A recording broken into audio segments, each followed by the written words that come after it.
First tonight, what is now Tropical Depression Nicole continues to batter parts of Florida after making landfall overnight as a Category 1 hurricane. Now we are feeling the first part of its effects, and we'll be ending the week with a weather impact day. Meteorologist Jacqueline Shear leads us off tonight at 11 o'clock. Yeah, and we can see Nicole, Tropical Depression Nicole. It has a pretty large footprint as far as rainfall is concerned. Those winds at 35 miles per hour, but we're already seeing rain here in the Triad. It's light to start, and it's pretty scattered in nature, those showers. But as we head through the overnight time frame, not only will the rainfall get more intense, but it'll also become more widespread, and those breaks will be harder to come by the time we wake up for your Friday morning commute. So we have two significant issues that I foresee with the remnants of Nicole moving throughout the day tomorrow. The first is flooding. So we've got this flood watch in effect for the mountains and the foothills. It went into effect at 7 p.m. tonight. It stays in effect until 1 a.m. on Saturday, so all throughout the day tomorrow. This is because our highest rainfall totals are expected in our western portion of our forecast area, potentially 3, 4, maybe even 5 inches of rain. Now, in the Triad, we're not expecting those high rain totals. We're likely seeing 1 to 2 inches of rain, which could still cause some flash flooding,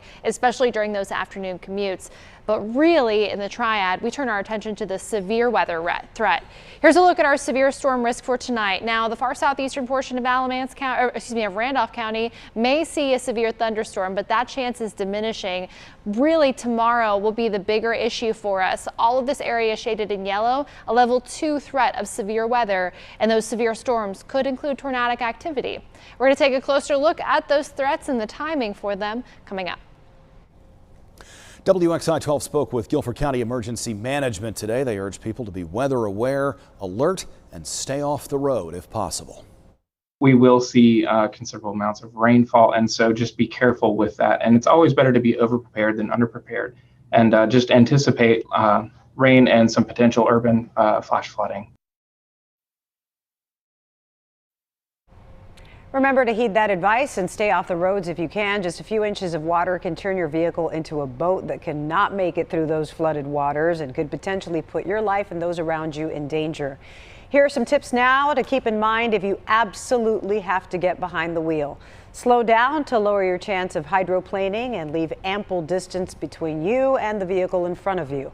Avoid cruise control to keep from losing control. If you find yourself skidding, do not slam on the brakes and look and steer in the direction you want the vehicle to go. Also avoid standing water and flooded roads at all times. You run the risk of stalling your vehicle and badly damaging it. Well, leaders with Duke Energy say they've been preparing since Monday for the impact of Nicole. Chelsea Donovan takes us to their control center in Raleigh to show us how the utility makes sure they have enough workers, tools, and resources to get the power back on if it goes out.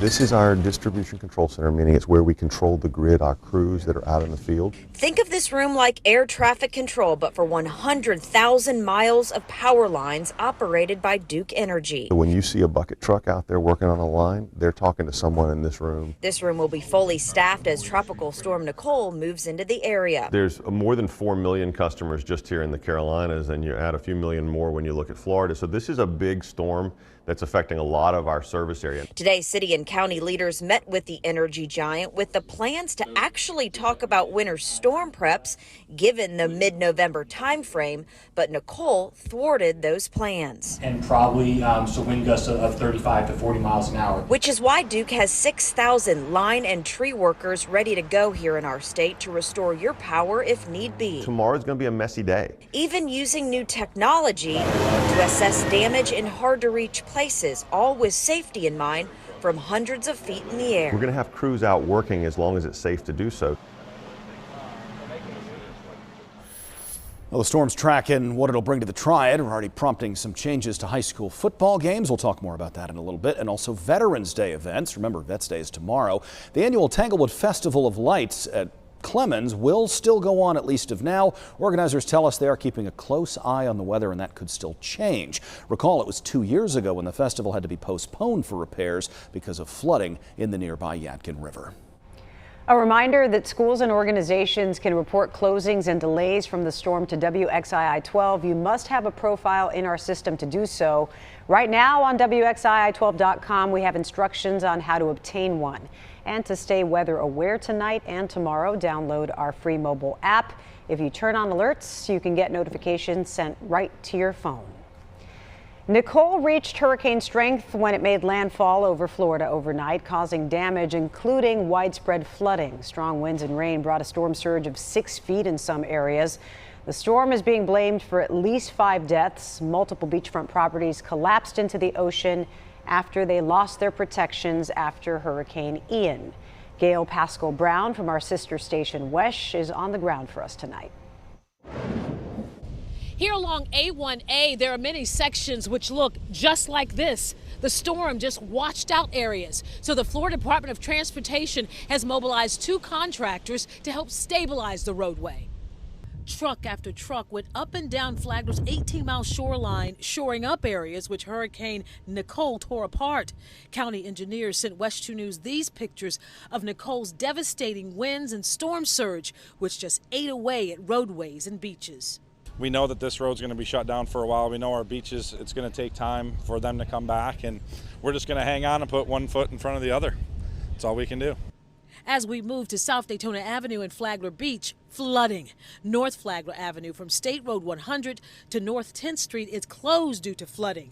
Kayaks were how some got around. On South Daytona Avenue, more flooding to mobile homes in Flagler Beach Villas. This family evacuated twice. My mom and sister actually evacuated and went to another family member's house. I stayed and tended to the leak. But we just got a call. I guess the fire department was over there where they evacuated to, and they had me come rescue them. The fire department took them in this high water rescue vehicle because their relative's neighborhood ended up with waist deep water. How has this been for you? I'm tired. I haven't had no sleep. I didn't get to sleep. I haven't slept since I left here a couple days ago. Stressful, yes. It's like an over-rehearsed basketball play. Hurricane Ian set it up and Nicole put it in. But there's one thing for sure. This is why this community, though, is like tight. Because they've been through this before.